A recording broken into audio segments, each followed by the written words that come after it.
अगर मैं आपसे कहूं कि अगस्त में किया गया एक आसान सा काम अगले साल आपकी फसल को दोगुना कर सकता है, तो कैसा रहेगा? नहीं, यह कोई जादू नहीं है और न ही कोई महंगा रसायन। यह एक प्राचीन लेकिन बेवजह भूली हुई कृषि तकनीक है। यही एक काम थकी हुई और अनुपजाऊ मिट्टी को सही मायनों में उपजाऊपन के स्रोत में बदल सकता है। आज हम इस रहस्य को उजागर करेंगे। आप जानेंगे कि क्या करना है, यह कैसे काम करता है और यह क्यों कई आधुनिक उर्वरकों से ज्यादा प्रभावी है।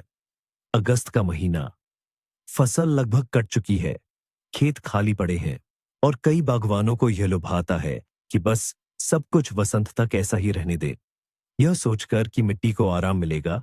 लेकिन यहीं पर सबसे बड़ी गलती होती है। कल्पना कीजिए कि आपकी मिट्टी एक ऐसे खिलाड़ी की तरह है जिसने अभी अभी मैराथन दौड़ पूरी की हो। वह थकी हुई है, उसे सिर्फ आराम नहीं बल्कि सही पोषण और पूर्ण रिकवरी की जरूरत है। अगर ऐसा नहीं किया गया तो अगले मौसम में वह अच्छी फसल नहीं दे पाएगी। अगस्त में ही हम उसके पूर्ण स्वास्थ्य की प्रक्रिया शुरू कर सकते हैं। तो आखिर क्या है यह रहस्यमय नुस्खा? सारे कमाल के नुस्खे हमेशा सरल ही होते हैं। यह तथाकथित हरी खाद बोना है, जिसे कृषि विशेषज्ञ साइड्रेट्स कहते हैं। इस वैज्ञानिक शब्द से घबराइए मत। सीधे शब्दों में कहें तो साइड्रेट्स मददगार पौधे होते हैं। हम इन्हें जामुन या जिस सब्जियों की फसल लेने के लिए नहीं बोते, हम इन्हें सीधे जमीन के लिए बोते हैं। ये एक जीवित हरी खाद है जिसे प्रकृति ने हमसे बहुत पहले ही बना दिया था। तो कौन है ये नायक? इस हरे भरे मोर्चे के सबसे लोकप्रिय और भरोसेमंद योद्धा सफेद सरसों, फैसलिया, जई, राई और विक हैं। वे बहुत तेजी से बढ़ते हैं और उन्हें ज्यादा देखभाल की जरूरत नहीं होती। उनका काम है कम समय में खाली क्यारी को एक हरे भरे और घने नखलिस्तान में बदल देना। जरा कल्पना कीजिए, अगस्त का अंत, आपकी क्यारियां जिन्होंने अपनी सारी फसल दे दी है, बारिश में नंगी और उदास खड़ी नहीं है। इसके बजाय वे छोटे पौधों के रसीले पन्ना जैसे कालीन से ढकी हुई है। खूबसूरत है ना? शब्द ही नहीं है। और सबसे बड़ी बात, यह बेहद फायदेमंद है क्योंकि खाली जमीन बगीचे के लिए एक खुला घाव होती है। इसे सूरज सुखा देता है, पतझड़ की बारिशें इसे कठोर बना देती हैं और इसमें से आखिरी पोषक तत्व भी उड़ जाते हैं। और यकीनन खाली जगह पर खरपतवार खुशी खुशी बस जाएंगे, जिनसे आपको वसंत में लड़ना पड़ेगा। साइड्रेट्स इसके ठीक उलटा काम करते हैं। वे जमीन को अपनी जीवित चादर से ढकते हैं, उसे सभी मुसीबतों से बचाते हैं। उनका मुख्य मिशन है कम समय में ज्यादा से ज्यादा हरी खाद और एक मजबूत जड़ प्रणाली विकसित करना। वे हमारे अस्थायी कर्मचारी हैं जो थकी हुई मिट्टी की ताकत बहाल करने का सबसे महत्वपूर्ण काम करते हैं। लेकिन एक साधारण घास ऐसे चमत्कार कैसे कर सकती है? इसमें कोई जादू नहीं, बस शुद्ध जीव विज्ञान और भौतिकी है। आइए इस प्रक्रिया की कार्यप्रणाली को समझते हैं। यह पूरा काम दो हिस्सों में बंटा है, एक जो जमीन के नीचे होता है और दूसरा जो जमीन के ऊपर होता है। शुरुआत जड़ों से करते हैं। हरी खाद, सिडरेट की जड़ें सचमुच एक प्राकृतिक हल का काम करती हैं। हजारों पतली लेकिन बेहद मजबूत जड़ें गर्मी में सख्त हुई मिट्टी में गहराई तक उतर जाती है। यह मिट्टी को भुरभुरा और छिद्रयुक्त बनाती है, किसी भी फावड़े या कल्टीवेटर से कहीं ज्यादा गहराई और नरमी से। ये जड़ें सूक्ष्म नलिकाओं और छिद्रों का एक पूरा जाल बनाती है। इनके जरिए बसंत में आपकी भविष्य की सब्जियों की जड़ों तक हवा और नमी आसानी से पहुंच पाएगी। मिट्टी सांस लेने लगती है। अब बात करते हैं जमीन के ऊपर की चीज की, यानी हरी भरी वानस्पतिक सामग्री की। जब हरी खाद, सिडरेट बड़ी हो जाती है तो हम उसे काटकर बस क्यारी में ही छोड़ देते हैं और यहीं से मिट्टी में रहने वाले जीवों के लिए एक जबरदस्त दावत शुरू होती है। यह रसीली हरी सामग्री केंचुओं और अरबों फायदेमंद सूक्ष्म जीवों के लिए एक शानदार भोजन बन जाती है।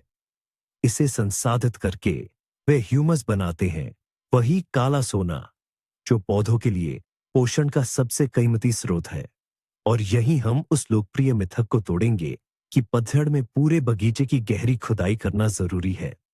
गहरी खुदाई, इसके विपरीत इस नाजुक मिट्टी की संरचना को नष्ट कर देती है, फायदेमंद सहायकों को मार देती है और खरपतवार के बीजों को ऊपर ले आती है।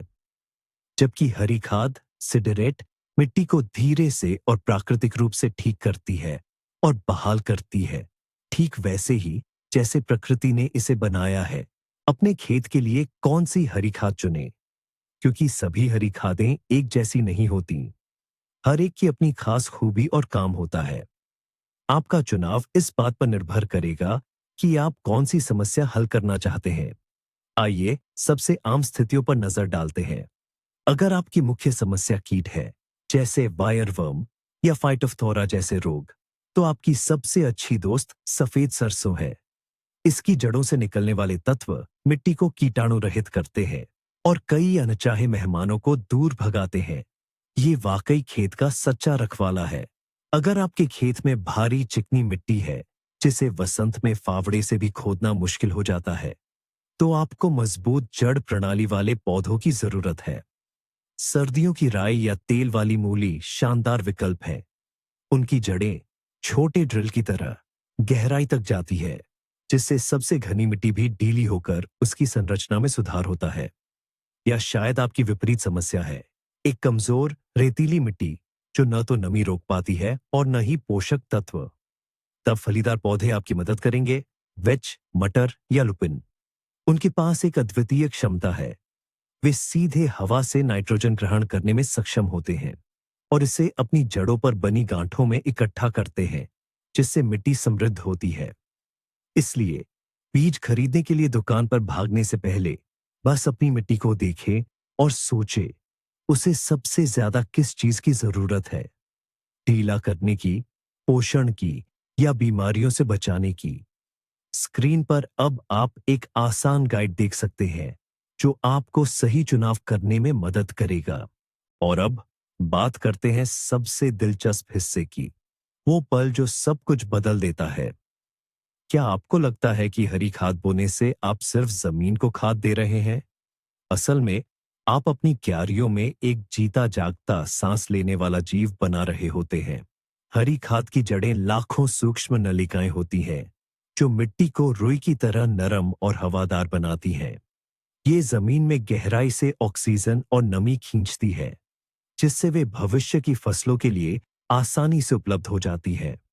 लेकिन सबसे कमाल की बात तो तब होती है जब आप इस हरी पत्तीदार फसल को काट कर अपनी क्यारी में ही छोड़ देते हैं। तब आप केंचुओं और फायदेमंद सूक्ष्म जीवों के लिए एक शानदार दावत तैयार करते हैं। वे इस हरी सामग्री को सबसे कीमती ह्यूमस में बदल देते हैं, जो आपके पौधों के लिए प्राकृतिक सोना है।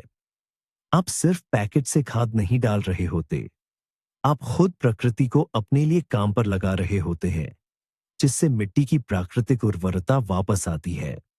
आप उसे सिर्फ खिला नहीं रहे होते, बल्कि उसे ठीक कर रहे होते हैं और फिर से जवान बना रहे होते हैं।